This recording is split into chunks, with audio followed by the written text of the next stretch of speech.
धन्यवाद आप सभी को और आप सबके माध्यम से हमारे पब्लिक को, जनता जनार्दन को भी दशहरा की बहुत बहुत शुभकामनाएं। ये दशहरा आप सभी के जीवन में खुशी, हर्ष और उल्लास लेके आए। आज के दिन हम लोगों के पिक्चर बेगुनाह का ट्रेलर आज स्क्रीन हुआ है। आ, अब तो लोगों के बीच में जाएगा, वो बताएंगे। पहले आप लोग बताइए, आप लोग को कैसा लगा? बहुत बहुत धन्यवाद। और इस आप लोग के शुभकामनाओं के साथ जल्दी ये ट्रेलर लोगों के बीच में जाएगा और उम्मीद करते हैं कि सबको अच्छा लगेगा। किस प्रकार का किरदार है रितेश जी, थोड़ा सा रोशनी डालेंगे इस पे? जी, किरदार एक आम लड़के का है, मिडिल क्लास फैमिली के लड़के का है, जो बाय एक्सीडेंट जो कुछ हटके घटनाएं होती हैं, जिसे काल्पनिक भी कहा जा सकता है आज के समाज में। थोड़ी हॉरर टाइप की, हॉरर एंड कॉमेडी फिल्म है ये। हम दावे के साथ कह सकते हैं कि पब्लिक को एंटरटेन करेगी। सबसे पहले दशहरा की आपको बहुत बहुत शुभकामनाएं। सबसे खुशी की बात है कि दशहरा के टाइम हमारा ये ट्रेलर लॉन्च हुआ है, तो बहुत हैप्पी हूँ मैं। इसमें जो मेरा किरदार है, बहुत सिंपल सी लड़की है, मेरे से तो बिल्कुल अपोजिट है।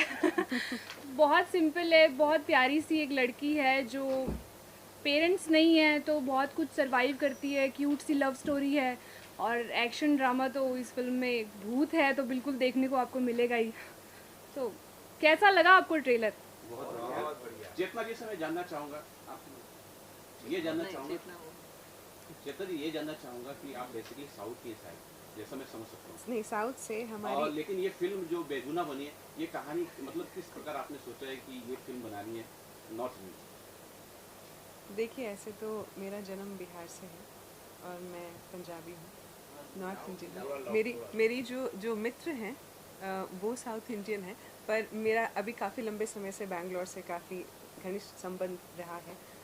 ये पिक्चर मेरी माता जी की सोच थी, उनको बनाना था भोजपुरी में, क्योंकि मातृभूमि कहीं ना कहीं खींचती है आपको जीवन में। वो एक प्यार, एक समझ, स्पेशली माताओं का, पिता का, वो बना रहता है। तो उनको लगता है कहीं ना कहीं अपने ज़मीन का जो उधार होता है, थोड़ा कर्ज होता है। और जैसा कि आप जानते हैं कि फ़िल्मों के माध्यम से लोग बहुत कुछ डायरेक्टली कन्वे कर सकते हैं, अपने मैसेजेस पहुंचा सकते हैं। मनोचिंतन चेंज करने का पूरी स्ट्रेंथ रखती है पिक्चरें। जी, आपने फिल्म तो बनाई है, लेकिन साथ में आप ऐसे ही बहुत बड़े प्रोडक्शन हाउस से जुड़े हैं। हाँ जी। तो जुड़ के कितना कुछ अच्छा लग रहा है? अब मैं उसकी तुलना बता ही नहीं सकती आपको। मुझे बहुत खुशी है अभय सर से मिलने के बाद। बहुत कुछ सीखने को मिला, समझने को मिला। आगे अब ये दौर जारी ही रहेगा उनके साथ। और अभय सर के बारे में तारीफ़ जितनी की जाए कम है, क्योंकि पूरी भोजपुरी इंडस्ट्री ही उनसे चलती है। अब जहाँ से वो खड़े होते हैं वहीं से लाइन शुरू होती है। तो अभय सर के बारे में ज़्यादा कुछ क्या ही कहेंगे आप। ये टीम बनी कैसे थी? ये टीम बनी कैसे थी अभय सर के साथ? अभय सर के साथ ये टीम समझिए कि ईश्वर का संजोग था, और काफ़ी अच्छा संजोग था। क्योंकि जब हमने बेगुनाह बनाई थी तो उसके बाद बहुत सारी क्योंकि पहली पिक्चर है तो आदमी काफ़ी डरता है और समझ नहीं आ रहा था कि, तो हमारे जो एक दोस्त थे उन्होंने हमें इनसे परिचय करवाया। उन्होंने बोला कि अभय जी बिल्कुल सही हैं, क्योंकि इंडस्ट्री में सबसे ज़्यादा स्ट्रेंथ उनका है और आप उनसे ही जा कर के मिले। और बस जैसे मिले उसके बाद क्लिक हो गए हम लोग।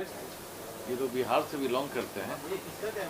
ये जो जानने वाले थे मेरे बहुत अच्छे दोस्त थे, उन्होंने बोला कि फिल्म ये लोग बनाया है, आप देख लो। तो हमने पिक्चर, हमको अच्छा लगा, हम उस पिक्चर को खरीदा। अभय सिन्हा जी बहुत महंगे बजट की फिल्म है, इसका कितना बेनिफिट मिलेगा? पिक्चर महंगे बजट छोटे बजट से नहीं होता। छोटे बजट की फिल्म अगर अच्छा कंटेंट आप बनाइए तो जरूर चलेगा। तो इसमें रितेश जी हैं। रितेश जी आजकल इंडस्ट्री में इनके हर पिक्चरें चल रही है। हमने अभी इनके साथ 3 पिक्चर लंदन में बना चुके हैं। अभी फिर वापस मेरे साथ लंदन जा रहे हैं 15 तारीख को। तो रितेश जी का मार्केट बहुत ही अच्छा है। और रितेश जी ये जो फिल्म लेके मेरे पास आया, ट्रेलर देखे हमको अच्छा लगा तो हमने खरीदा। सर, एक जानकारी हो चाहिए, अगर लंदन की बात चल रही है, क्या खेसारी जी भी जा रहे हो? हाँ, खेसारी जी जा रहे हैं। देखिए, वो बहुत सरल स्वभाव के डायरेक्टर हैं और उनके साथ काम करके बहुत अच्छा लगता है। और अब हम लोग क्या कर पाए हैं, कितना किए हैं उसका रिजल्ट तो पब्लिक को देना है। तो हम पब्लिक से यही कहना चाहेंगे कि आप लोग एक बार ज़रूर जब ये पिक्चर आए ज़रूर देखें आप लोग और अपना प्यार दिला दें। चेतना मैडम, इस फिल्म में आपने स्टोरी भी लिखा है, स्क्रीन प्ले भी आपका, डायलॉग भी आपका है। पहला प्रोड्यूसर मैं भोजपुरी में देख रहा हूँ जो कितनी जिम्मेदारी एक साथ लेकर के आप चल रही है, जबकि फाइनेंस में उलझे रहते हैं प्रोड्यूसर। और एक्टिंग भी की है इसमें। एक्टिंग भी आपने किया है, डांस भी किया है। हमेशा जो है प्रोड्यूसर क्या होता है कि हमेशा टेंशन रहता है, फाइनेंस का व्यवस्था कर रहा है, टीम आई कि नहीं, शूटिंग के लिए लोकेशन मिला कि नहीं मिला। उसमें आपने स्टोरी भी लिख लिया, स्क्रीन प्ले भी आपका है, डायलॉग भी आपका, कैसे आपने ये सब कर लिया? ये सीख एक होनी चाहिए लोगों की। तो देखिए, बहुत सारी जो ऐसी चीज़ें होती हैं वो बहुत ही कृपा से आपको मिलती हैं। जब लेखिकी मैंने इस कहानी को लेके शुरुआत की थी तो बहुत सारे वार्तालाप मेरे बहनों से, मेरे दोस्तों से, काफ़ी एक्सचेंज ऑफ थॉट्स हुए थे कि क्या बनाना चाहिए। भोजपुरी में स्क्रिप्ट्स तो बहुत आ रहे थे, पर मुझे कुछ ऐसा चाहिए था जो कि काफ़ी हल्का हो और मनोरंजक हो, क्योंकि पहली पिक्चर है आपकी। तो फिर हमने इस स्क्रिप्ट को लिखा और करेक्टली ये आ भी गया और माता रानी की कृपा से ये बन भी गई। आप सभी को हम बताना चाहते हैं कि लोग ये कहते हैं कि इतनी खूबसूरत हीरोइन के साथ काम किया। मैं ख्याल से पहला ऐसा एक कलाकार हूँ इस भोजपुरी इंडस्ट्री का कि जो 2 इतनी खूबसूरत प्रोड्यूसर्स के साथ काम किया। प्रोड्यूसर है चेतना झाम जी और निशा योगेश्वर जी। हीरोइन मिला के 5 हो गए सर। अरे तो पूछिए मत हमारे खुशी का ठिकाना क्या था और क्या है। ये तीनों प्रोड्यूसरों की टीम कैसे बनी थी? बोलो। बताइए, आप बताइए। हाँ, तुम ही आप बताइए, बताओ। कैसे टीम बनी थी? ये तो मेरी बहन है, तो हमने तो साथ में शुरू किया और वो हमारी बहुत अच्छी दोस्त है अच्छा। और हम एक दूसरे को बहुत सालों से जानते हैं, तो साथ में ही काम शुरू किया है और साथ में ही आगे बढ़े। कितना परेशानी हुआ था आप लोगों को ये फिल्म बनाते समय? क्योंकि मैं प्रोडक्शन और सारे शूटिंग का पार्ट नहीं थी, तो ये जवाब जो थे वो दे सकते हैं। मैडम आप बताइए। परेशानी नहीं बोलेंगे, पर पहली फिल्म थी और भोजपुरी जो है हमारे लिए पहला टाइम था कि हम भोजपुरी में भोजपुरी में हम पहली बार काम कर रहे हैं, तो नया सब लोग से परिचित होके फिर जो सिस्टम समझ के, तो उस हिसाब से देखा जाए तो एक्सपीरियंस तो बहुत बढ़िया था, क्योंकि पहले टाइम आपको बहुत सीखने को मिलता है एंड बहुत अच्छे लोग भी मिले हमको। और फिर जाते जाते जब फिल्म ख़त्म हो गई तो फिर हमारे मुलाकात अभय सर से भी हुआ एंड मैं कहना चाहूँगी कि अभय सर के आने से हमको बहुत स्ट्रेंथ मिला है। बहुत ही सरल स्वभाव के हैं एंड उनके आने से हमको और अभी और फिल्म करने का मौका मिलेगा।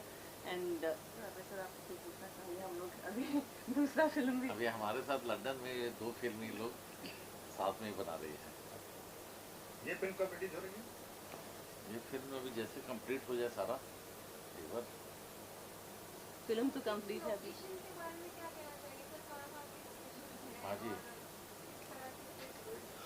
इसका ज़्यादातर पार्ट हम लोगों ने गुजरात में किया है, बनारस भी किया है और भी लोकेशंस पे जहाँ ज़रूरत थी हम लोग जाके शूट किए हैं।